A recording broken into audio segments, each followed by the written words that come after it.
Мы находимся с медицинским осмотром в селе Колдахваров. С нами традиционно врачи, которые были предоставлены Министерством здравоохранения. И мы, как и всегда, проводим масштабный, разносторонний медицинский осмотр учеников школы и учителей.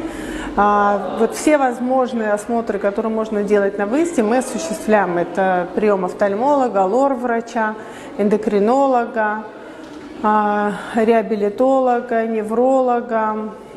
Педиатры делают, резюмируют по итогам осмотров. С нами уролог, который может на аппарате УЗИ смотреть. С нами кардиолог, который на месте делает ЭКГ и также дает свои рекомендации.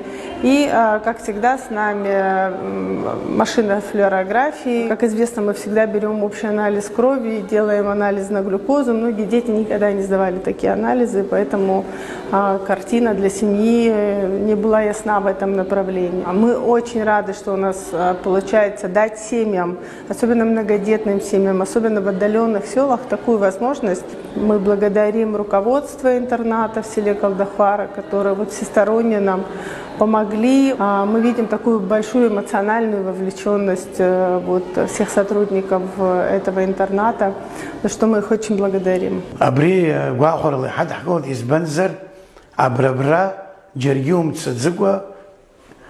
Кабинет койнет, дача кабинет качунейна, класс койнет, дача класс качунейна, агубзира, атаглаза щагатара, абри, дара за гахора дула, яд хакот, я разосорм сама за саузам коллектив ззия, а школ яцанако, убрай гоберта, аусуйца гергубзира гахт ветха, уйя я ус я харгит, убрига дара гахорла, яд хакол. В плане педиатрического здоровья колдахварские дети производят очень хорошее впечатление.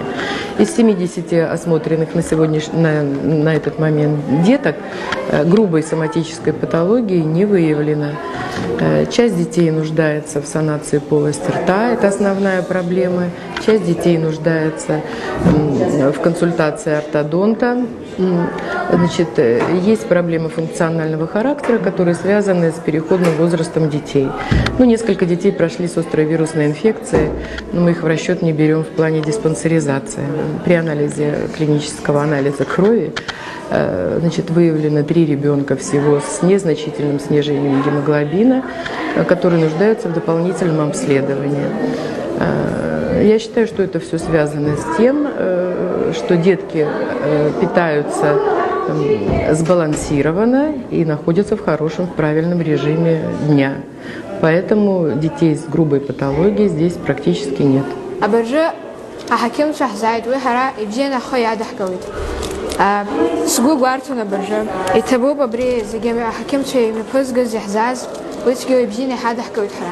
В Колдахварской школе-интернат было обследование около 140 детей.